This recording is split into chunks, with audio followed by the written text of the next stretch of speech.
talking about, that you're aware, moment to moment, thought to thought, feeling to feeling, exactly what's going on, where it's coming from, what are the results of those thoughts, feelings, and emotions. You're tracking this out and seeing it very clearly. And after a while, this process, and what's interesting here, is very immediate. It's very direct. It's actually so obvious and direct that it's sometimes the teachers would go faster than a snap of a finger. It's so accessible, so unmediated, and that's why sometimes it's called immediate, meaning not mediated. And here he says it's not mediated by intellectual thinking. We're on to the bottom of that paragraph. So it's not something you have to sort of intellectualize about, nor remember or recall to mind as if it were a passage of text or an axiom or a pithy saying. Rather, he's saying it's intrinsic to our human capacity. It's an innate sensibility that we have that requires nothing added and doesn't even have to be used in a memorized way, but rather it's just immediately available. And so the difference between this availability and it being stunted or twisted is simply, he says, free of any grasping. So if we don't grasp, we don't cling, we don't expect, we don't crave, we don't fear, all of this, when not active, just lets this naturally free flow come. It's an unencumbered scene. Not something you have to attain, but rather something you just have to, in a certain sense, cherish or protect or nurture from the distractions. And then he goes on, starting into the next paragraph, final paragraph. Use your own true nature and this inherent wisdom to contemplate and illuminate all phenomena, all dharmas, without grasping or rejecting them. Now here he's just giving the exhortation, use this. Use this in this way. Don't grasp and don't reject. Just see things as they truly are and respond appropriately. And he says, just this activity is seeing one's essential nature and the realization of Buddhahood.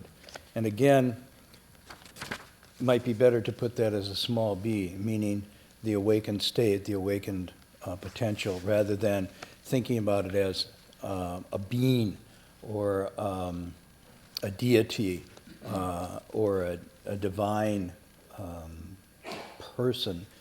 He's saying this Buddhahood, this small b Buddhahood, this full awakening is one's own innate capacity becoming realized. Now, we're going to go to page 28. And there's a lot he goes into here because, one, he's bringing up a particular text called the Diamond Sutra, and we're going to look at that. And then he gives an extended analogy from nature using rain and water and so forth. So he says, good and wise friends, if you wish the most profound Dharma realm and the samadhi of prajna, you should cultivate the practice of prajna and recite by heart the Dharma Prajna Sutra. Then you will be able to see your own essential nature. You should realize that the merits of this sutra are incalculable, measureless. It's clearly described in the sutra text itself, but no one could explain this fully.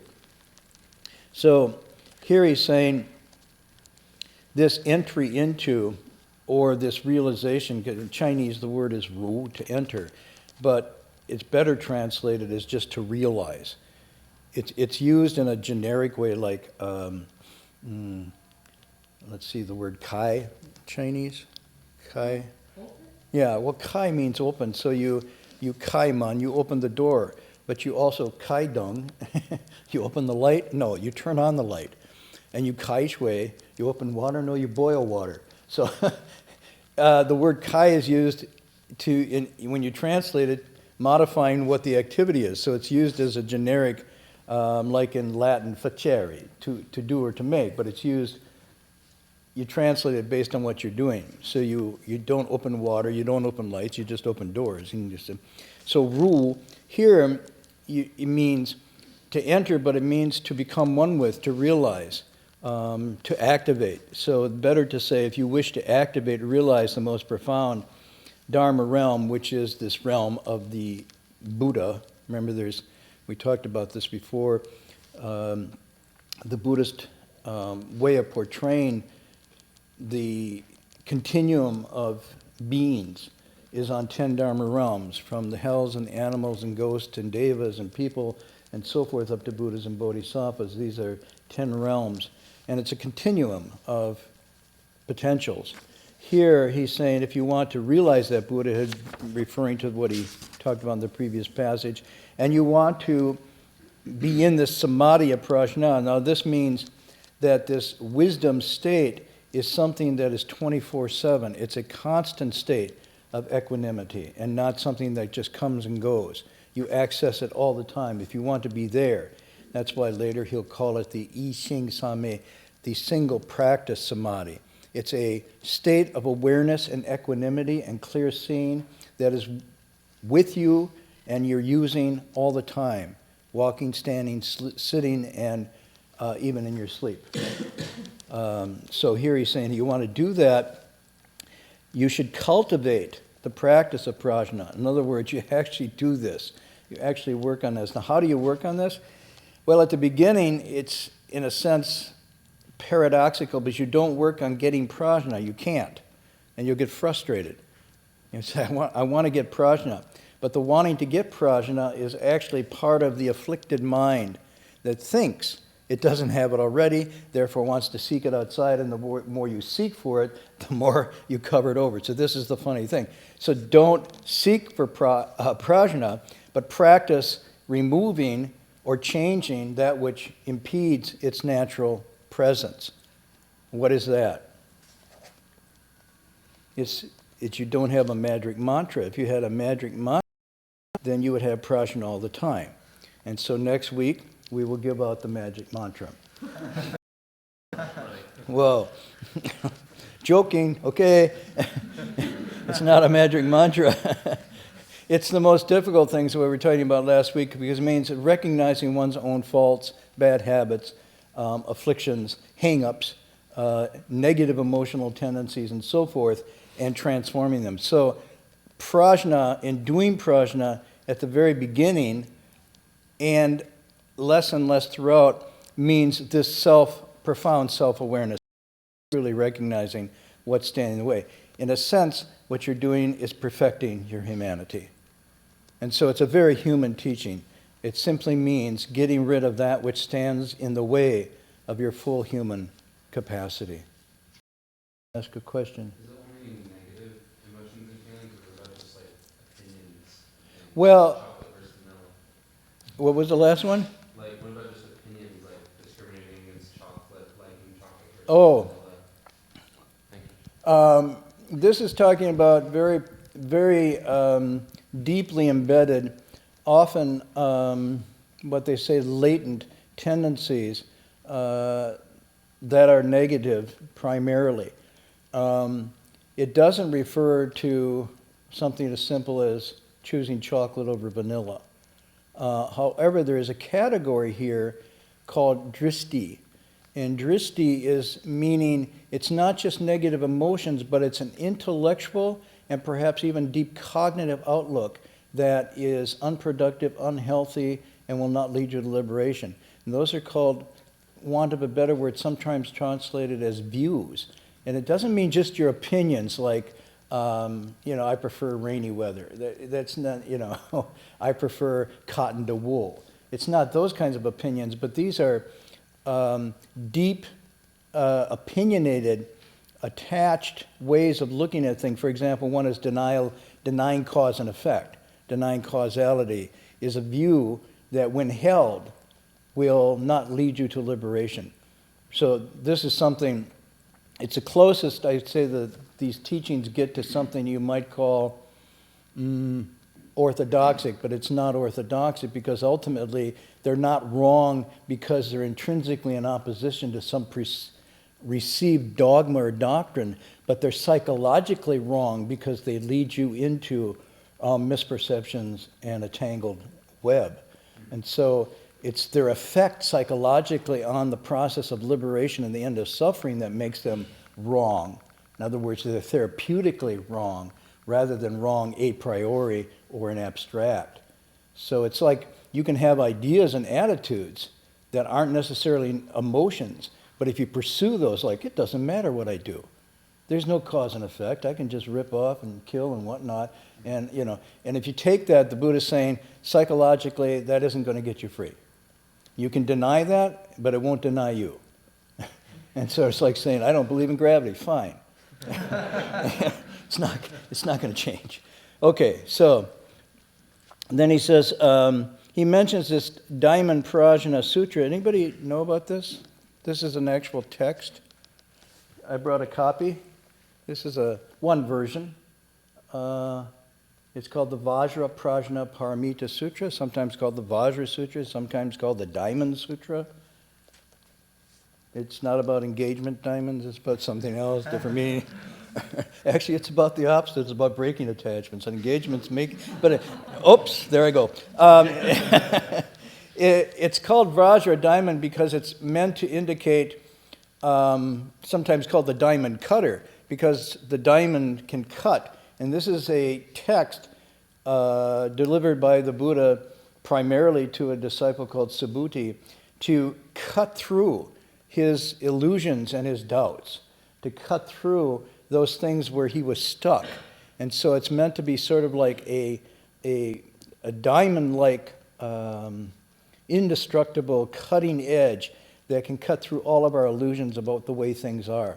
So in a large sense, it's meant this is the text that sort of cuts through our misperceptions and confusions about the way reality works and the nature of reality and our own being. So Subhuti, it's a very interesting text. It's really old. Now this, of course, is a translation. It's new, but the text itself, sometimes it's considered to be the earliest complete, I'm giving you the quote, earliest complete, what's the word they use, manuscript perhaps, of a known date. That's how they cautiously put it. And this goes back to about 868 of the Common Era, but it precedes that. But that's when they found a version that actually had a date on it, a little colophon on the bottom, 868. And obviously, since we know there's translations before that, 400 somehow, Kumarajiva translates it. It's very, very, very old. How old is it? It's probably, close to 600 years before the Gutenberg Bible. Give you a reference. Now, some people are here, I don't know what a sutra and I don't know the Bible.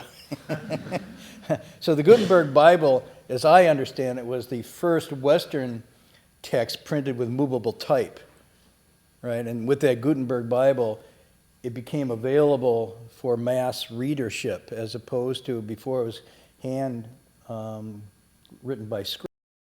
And so there was very limited edition. Gutenberg really is sort of the Google of his day, right?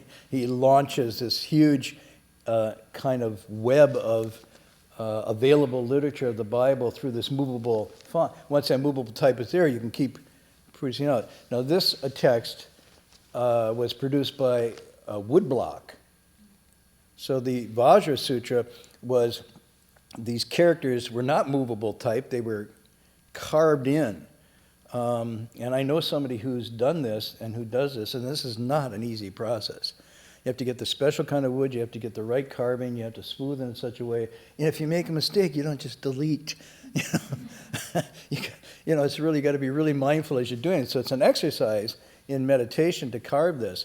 Also, this is tended to be done where in colder climates, because you didn't want bugs chewing and termites at the wood and so forth, and so you're carving in the cold. So this is a art of love to carve this. This was then carved on these wood blocks, and then the paper you ink the wood block, paper's put on top, and you roll it over, and you have a page, and then these are bound together as text. So the Vajra Sutra is probably one of the earliest text that we have available to us. It's an interesting history. Where was it found? This 868 version was found in a cave in Donghuang. Anybody know about the caves of Donghuang? Anybody been there? Ah, you've been there. What are they like? Did you find anything there? They're pretty tightly controlled by the Chinese government at this point. Uh-huh. So where are they? In Xinjiang, I don't know how to say it in Chinese. Yes. Northwestern China. Northwestern. So way on the, sort of on the extension of the Silk Road. Mm-hmm. Yeah. And as far as I know, there was, they were probably sealed up in a cave within a cave to be protected. This was the way texts were protected because in those times, the elements would get at text, but so would different ideologies. If you know, like, for example, the famous library of Nalanda University in India was sacked and burned. It burned sizzled for 3 months or something before it finally burned up all the text during an invasion of India. And so an immense amount of sacred literature was lost at this time. Also, in various parts, one day the ruler could be a Buddhist, and the next day he could be an atheist, and decide, well, now that I'm an atheist, I'm going to burn all the Buddhist books. So if you wanted to preserve things, you put them into these forms, and then you hid them away. And these were hid away in a cave about at 1,000 common year. That's sort of what they guess. And this, unknown for years and years and years and years, and finally some Taoist practitioner was guarding the caves. That was his job. And he discovered, he was knocking around the caves, and he knocked on this wall, and sure enough, behind the wall were all these texts. I'm guessing, geez, when was that? Late 1900s, early 20th century, somewhere around then. And then, of course, the archaeologists descended in swarms, Sir Earl Stein and all the others, and took all this up. And so you find bits of it in Russia, bits of it in the British Museum, bits of it here and there, bits of it sold on the black market. Not unlike the scrolls, what are called the Dead Sea Scrolls. You know about those? I mean, what's that? Those are found in the Essene texts, which are a particular sect of early Christian, early Judaism. Yeah. They're found in caves by a young nomad, Bedouin, when he was a kid, and he threw a rock into a cave and heard it hit something, and then when that later. He didn't even have a PhD, did he? Late 40s, early 50s. Yeah, 1950s or so forth. The scrolls itself were very tightly by a very small group of people until about 15 years ago. So they're still translating and trying to piece them together. Yeah. But the same with the Nag library. Right, right. In the 40s, big jar with a lid on it buried. Yeah, it's really interesting because some of these scrolls, when he discovered them, nobody knew what they were. And you know the Duraflame, those logs? Well, a couple of those ended up like Duraflame logs because they're like tightly rolled scrolls, and they kind of think, well, it's cold, and then let's use these to burn. So before they figured out their worth. Anyhow, so preserving text is now, and then we think, well, now we have the internet and whatnot. Yeah, come on. How safe is that? Right? You can have things off the internet, text is erased. Well, you put it on tape, and then from tape they put it on disc, and disc. I don't know what the preservation technique is, but I don't think it's really that much better than here. And in fact, if we say those were discovered, they were put away about 1,000, and we found them, 1,500 so years later. Let's see what's left of this age, 1,500 years hence. Now, I know what happens. I've written some really marvelous stuff, my brilliant writing, and I put them on these floppy disks. And I put them upstairs to preserve them. And then Hung Sure came in and said, what is that? I said, these are floppy disks. And he said, well, how do you read them? I said, I don't know. Because the hardware had changed. And so the hardware and the software didn't match anymore. I mean, is that any different than Duraflame? I don't know. It's like, so they're there, but they're not there. So eventually, computers may be totally obsolete, and yet we'll have these little chips around, and people will find these little chips, and they'll say, well, this is, I don't know, you push it and it comes out. It says flash drive.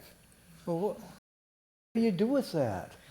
These ancient people in the 21st century used these for something. I think they were religious icons, and they bowed to them. You know, I mean, they won't know what they were unless you can put them in some device and unpack them. So anyhow, so much for that.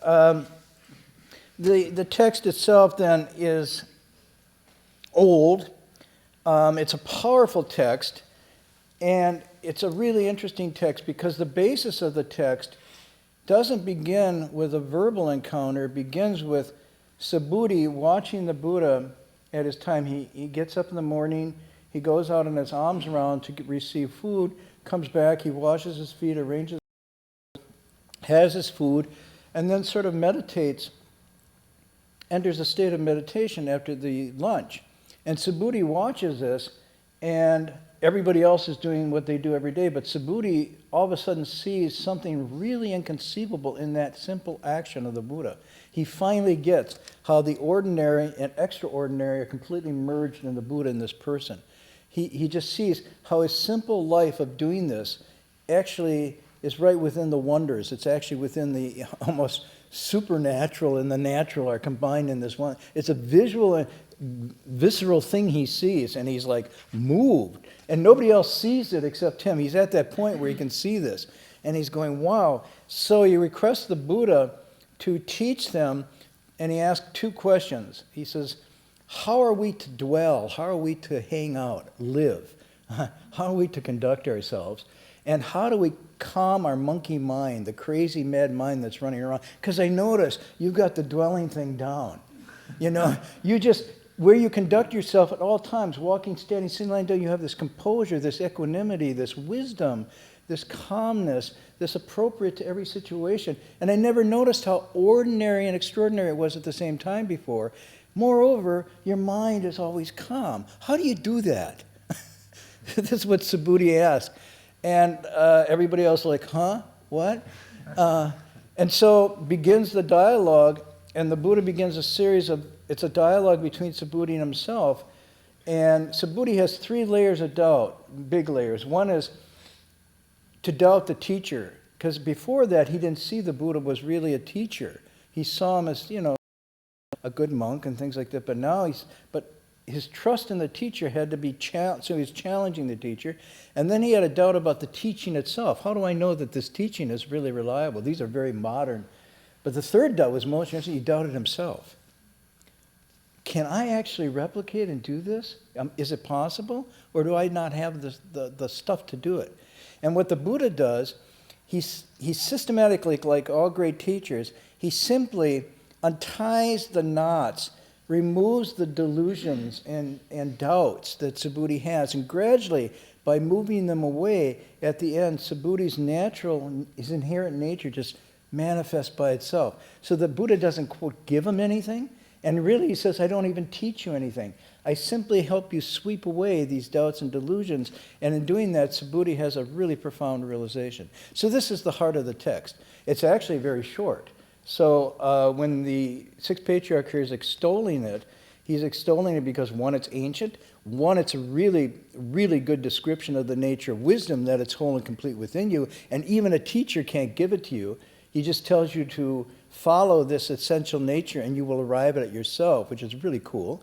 But he says, you know, let's get some of the doubts and things out of the way for you. And he keeps saying to him, if it doesn't make sense, keep coming back. So it's a really interesting dialogue. Now it says, that's why he says this text is inconceivable, and why he recommends memorizing it. Do you remember where this text appears before here? Anybody? You heard of verse? Yeah, so the Sixth Patriarch himself, he's illiterate, and he can't read the sutra. But he hears one line of the sutra, and that's the beginning of his awakening, and that's the line in Chinese, Ying Wu Shou Ju, Sheng Er Qi Xin. And we translate as, let your mind be unattached, clinging to nothing. That's from this text.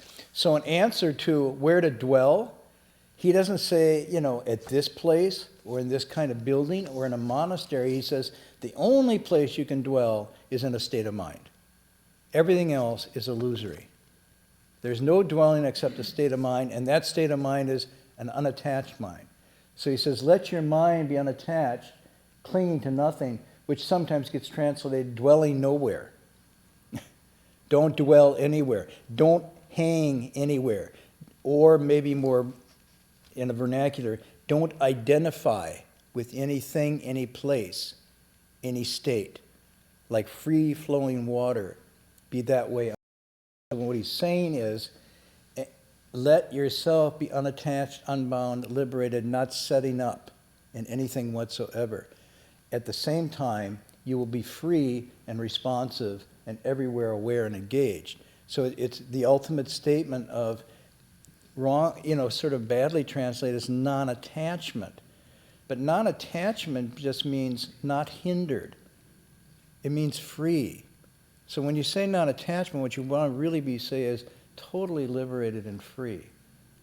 Okay? So part of that teaching in there. And the reason we translate it as let your mind be unattached was if you take it as the yin wu shou ju, yin can sometimes be you should or you must, and then produce a mind that is unattached.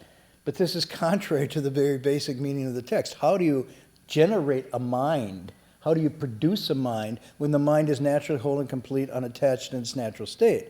So what you're saying is, sorry, Beatles, let it be. Okay? Let it be unencumbered, natural, whole, and complete in and of itself. The attachment of you should produce a mind that's not attached, that's after the fact. So if you simply don't set up anywhere, the mind remains unattached, unbound, liberated. That's why the yin doesn't mean you should or you must produce or generate a mind. So the sheng means let it be. Let it be in its natural state. They're really important to understand because otherwise you think, I should produce a mind that is nowhere attached. That's like looking for wisdom. It's the same thing. You're just going to get frustrated. Okay. So, the other lines in there too are another famous line. He says, all phenomena, all conditioned dharmas are like dreams, illusions, bubbles, shadows, like drops of dew in a lightning flash. Contemplate them thus. And that's the question of how do you subdue the mind? Well, the mind is anxious, active, going because it's thinking there's something to get or fearing there's something to lose. So he says, contemplate the nature of things. Everything. All those wants, all those desires, all those fears basically are empty. They're like dreams, illusions, bubbles, shadows, dewdrops, and a lightning flash. Do they exist? Exist? Yes, it exists. But is it substantial, abiding, permanent, and unchanging and real in that sense? No. Dew evaporates. Lightning comes and goes. Dreams, illusions, bubbles, and shadows are the same way. There's nothing that can be set up in the flux of all things. That's the way the world is. That's the way things are. So he's saying if you contemplate in this way, you'll relax. You won't get so hyper about grabbing and attaching and getting, and not so afraid of losing, even to the point of facing death. This is where he's going with this. He says, but when he says contemplate thus, this is also an important translation issue. He doesn't say contemplate and imagine them this way. Okay, you all know they're real, and you know you're real, and you're going to go on. Your mortal soul is going to go on forever, and all your investments are going to last, and blah, blah, blah, and you're not going to get old. But imagine that you might. When he says contemplate thus, let's do this imaginary exercise. No, he's saying contemplate thus means as they are. Contemplate them as they are, thus, meaning this is the way they are. Not imagine them this way. And in fact, he's saying your imagining is contemplating otherwise. So if you contemplate them otherwise, that they're not illusory passing phenomena, that's what he would call avidya, misperception, not seeing things as they are. So when he says contemplate them thus, he means contemplate them like they really are. Okay, so it's not a contemplation in the sense of you hold an image in your mind, or you even hold a prayer or something in your mind, and you sort of spin it around. But it's really just saying take the lenses off your eyes and just see things as they really are. When you contemplate them as they really are, they indeed are.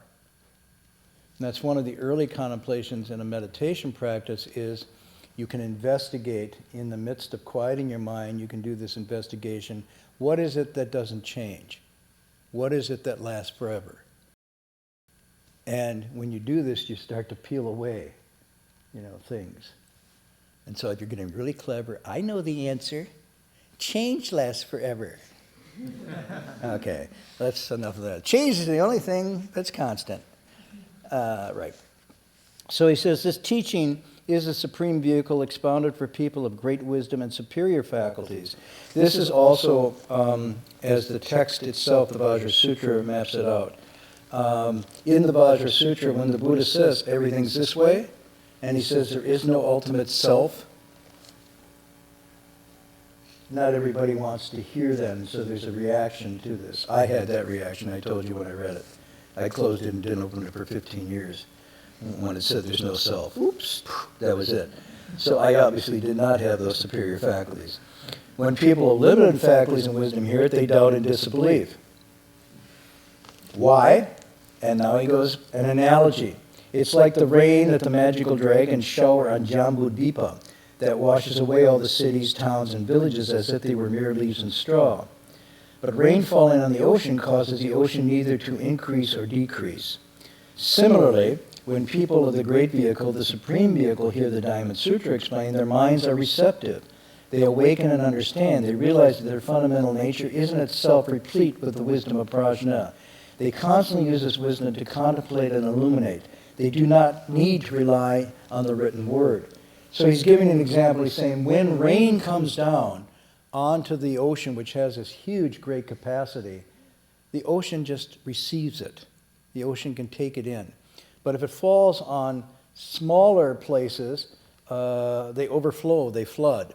And even towns and villages and whatnot can be swept away by this. So he's saying, by comparison, those with superior faculties are like the great sea that have this immense capacity to hold this and absorb it because it's so close to their nature already.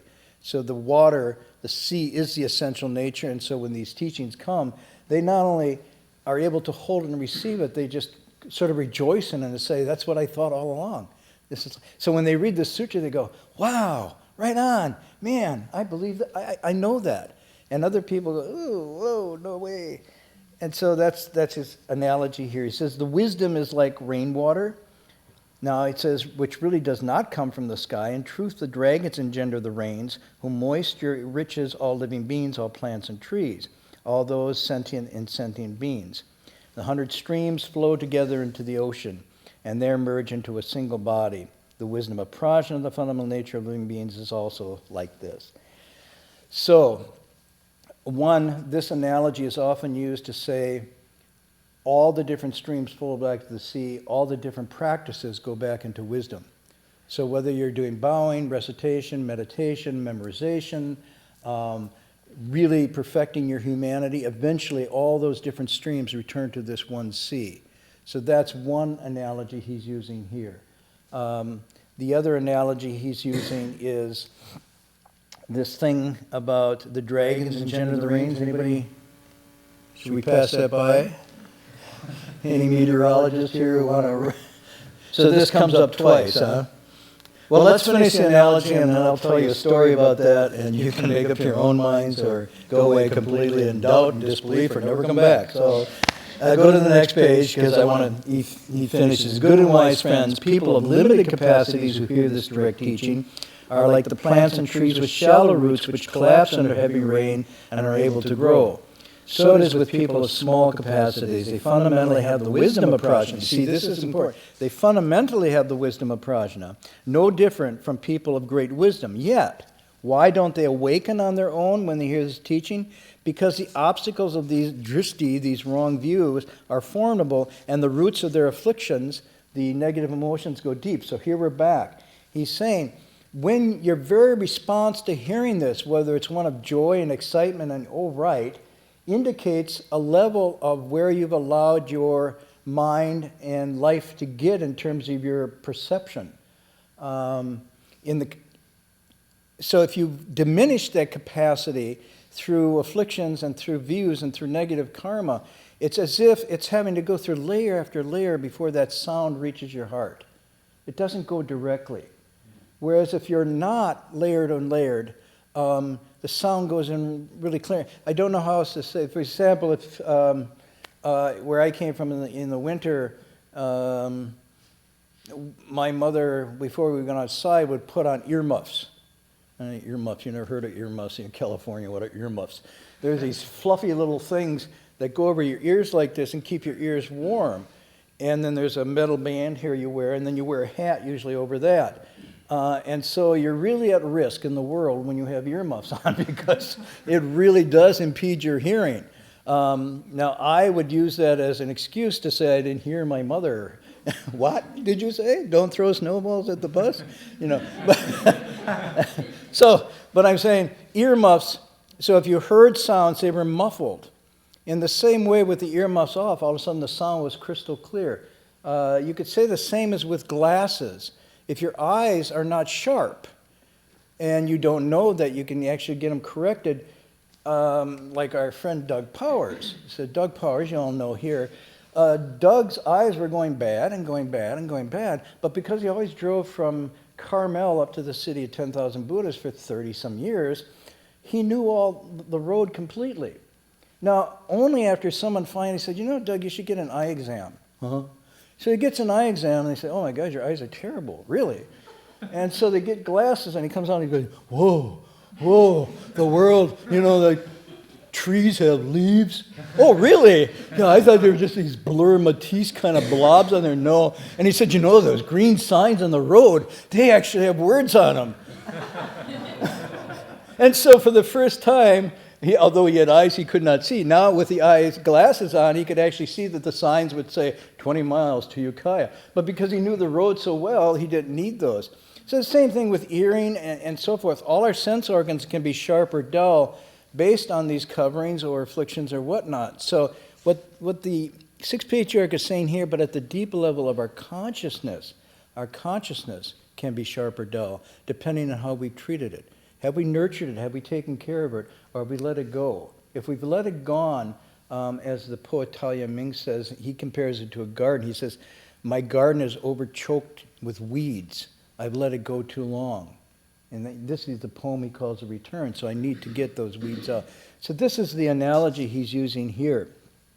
And then this last line he says, and this is one of my favorite, it's like when thick clouds obscure the sun. If the wind doesn't blow, the sun cannot shine. And this is a beautiful passage to extreme. The sun is the wisdom. It's our nature. It's the essential nature. It is always there, always bright, always radiant and complete. However, the clouds, being the afflictions in those views, can interfere with them. We'll think it's not there or it's only muted. But when the wind comes, the wind is the wind of insight, the wind of cultivation. It blows the clouds and the sun naturally manifests again. So it's in the same way, this is a beautiful analogy to say this sun is like the wisdom and so on and so forth, and the clouds are the afflictions. And so he's mapped out with a complete analogy here. Now the story, I'll tell you. There's a couple stories I could tell you. This is really, so let's see. This story has to do with the dragons, okay? Now, I am of a very skeptical mind, and I've been educated in a very skeptical way. Now, my early education was Catholic, which is not really skeptical. Well, it's skeptical of everything that isn't that. Don't record. So, in any event, I was taught what to believe and what to think and what to hold on to. And then this was in, I'm dating myself, but in the early 1950s when I went to school. And so everything was fine. I knew God created the world. I was a flawed but possible candidate for heaven, and so forth, if I was just good and did everything. And I know it was all created in 7 days, and on the seventh day God rested and so forth. And everything was fine until Sputnik went over. Now, Sputnik, anybody know Sputnik? Sputnik was a satellite, one of the first orbiting satellites put up by the Italians. No, put up by the Russians. And it was an orbiting satellite, and it went around, and at night you could go out, where I lived in Wisconsin, you go up and see this thing moving through the sky very slowly. Now, you do that tonight, you see all sorts of things. So that back in the 50s, that was like, wow, there wasn't anything doing that. An airplane would have flashing lights and go over, but this thing, was going I go, wow, what is that? And it freaked out a lot of people in the West, in particular America, because the Russians were getting ahead of us. And so almost overnight, my educational program changed from theology and literature and philosophy to science and math. And so the whole curriculum came in, and then I discovered that it might be possible that the Earth wasn't exactly created in 7 days. And that led to other discoveries and other discoveries and other discoveries. So, finished with that education, I was thoroughly skeptical about matters religious, theological, and was more of a scientific bent. Not realizing that I just switched one religion for another, but that's another story. I won't go there. Another night. But in any event, so when I came into Buddhism, when I read a passage like this, okay, tonight's passage, the rainwater, which really comes not from the sky, dragons engender the rains. And then before he said, magical dragons that shower. And so my tendency would be very skeptical about this. Now, do you know what this is referring to, the dragons? I heard a story Hum Sure told one time about a drought. Oh no, I'll tell that story. Oh, sorry. But do you know about do you know about the dragons? No. Any of you had experience with dragons? Of course, nobody's going to shoot up their head after I just did that scientific thing.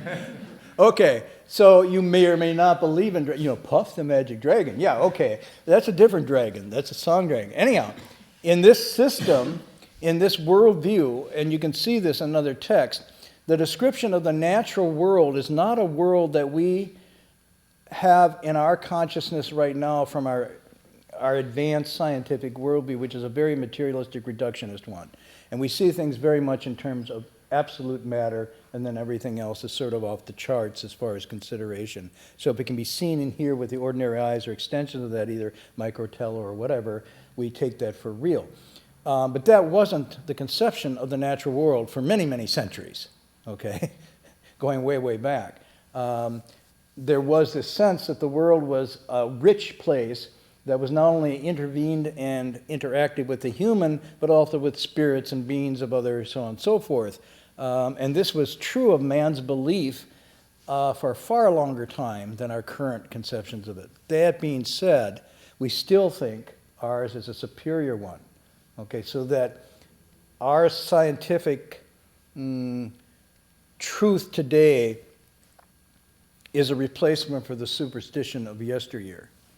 But we also know that our scientific truth today may be, in fact, 100, 200, 300 years from now being looked upon as superstition.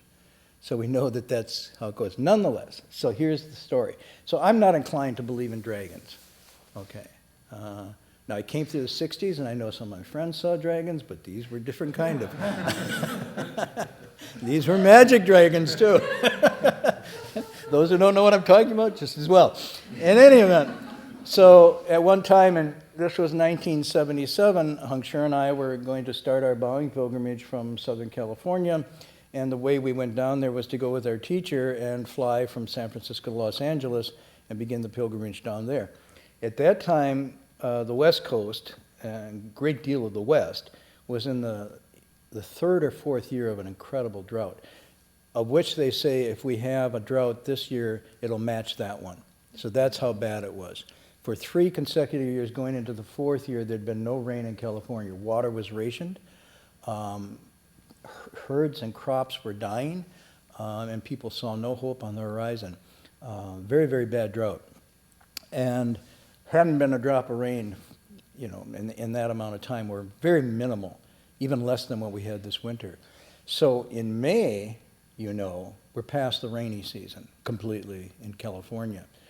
And so we're walking with our teacher in the San Francisco airport, and I'm very nervous. It's the first time in roads, first time I shave my head. My robe doesn't fit, I'm tripping over it, and I'm feeling very self-conscious. And the master's joking with us and making us feel relaxed. At one point he gets in a wheelchair and wheels along, and he says, let your mind be unattached, clinging to nothing, everything's okay. And so as we're approaching our check-in place, there's this person coming with all these reporters around him, and it's the head of the board of supervisors for the county of San Francisco, Quentin Kopp, who's still around. And Quentin Kopp is giving his comments about this and the economy and politics, and one of the questions is about the drought, and he says, well, we'll have a solution soon, blah, blah, blah. And they bump into each other, my teacher and us and Quentin Kopp, and they know each other from earlier on. And so Quentin Kopp, seeing an opportunity for a photo op, says, oh, Venerable Master Hui, how good to see you here. And so the master just sit there like that, and he says, and what are you doing today? Where are you going? And my teacher says, oh, I'm getting a plane and going up into the heavens to beseech the dragons to send down some rain. And Kopp goes, oh. And the reporters are getting this done, And Kopp, oh yeah, good one, and he goes on. So we get on the plane, and, total blue, dry skies. We get on the plane, we're going up, and I didn't get much sleep the night before because I was trying to sew this robe up, and I didn't do a very good job on it. And so I'm kind of nodding in and out. But I did notice, I look over my teacher, and he's just sitting there.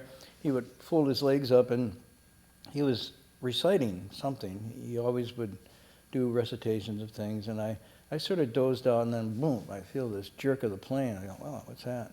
And boom, again. And I look out, and there's all these dark clouds around the plane, and lightning is coming down, and the plane, they said, please put on your seatbelt, return to your seat. They were encountering a totally storm that seems to be all the way from San Francisco, Los Angeles. It's going to be a bumpy landing, blah, blah, blah, blah, blah. And sure enough, we come in, and the ground is covered with rain and whatnot. And we get out of the plane. I said, teacher, you said back there, was that a joke? Or, what's going on here? And then he said, politicians are really kind of thick-headed. Sometimes it takes a jolt to get another way. And he just smiled, and we went on. And I was like, what happened here? So now you can take this with a big grain of salt, a small grain of salt, or you can disregard it completely.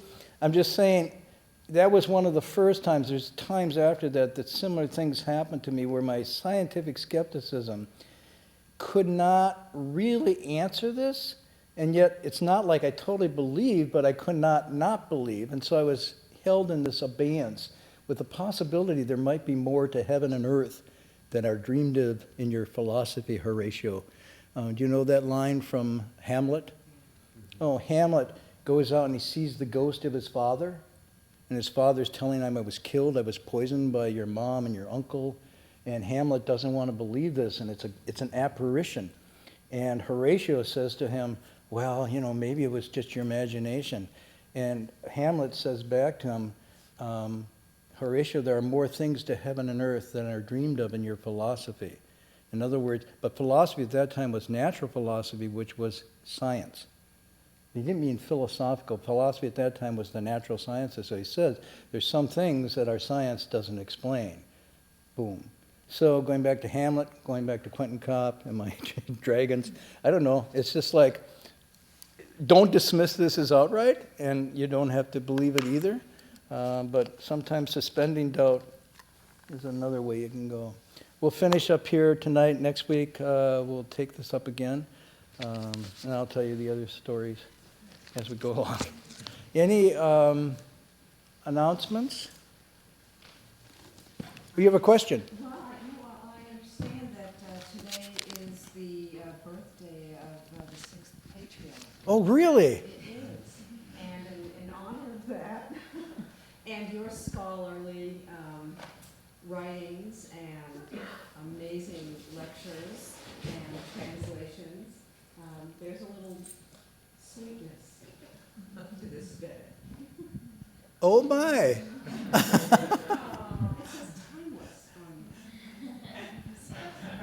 Oh, well, thank you. On behalf of the Sixth Patriarch, I will accept this and put it up here as an offering. And if it's gone, we'll really believe. All right. Thank you. Well, all I can say is his birth, at least for me, has made a huge difference in my life. Without this teaching, which was the first I encountered, I don't think I would have had as much interest or enthusiasm about Buddhism, because I mentioned last week I was disinclined towards religion. And when I encountered this teaching, I realized, first of all, that the Buddha was not a god. Nor was the Buddha a savior. Nor was it necessary to save me. And I didn't have a soul to save. So I was pretty interested. We'll do the transference in English.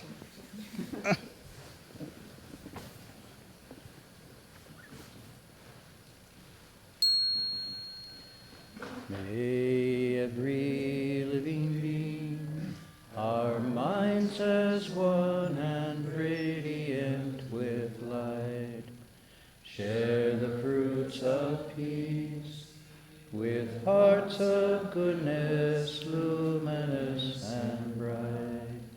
If people hear and see how hands and hearts can find in giving unity, may their minds awake to great compassion, wisdom, and to joy. May kindness find reward. May all who sorrow leave their grief and pain. May this boundless light break the darkness of their endless night. Because our hearts are one, this world of pain turns into paradise. May all become compassionate and wise. May all become compassionate and wise.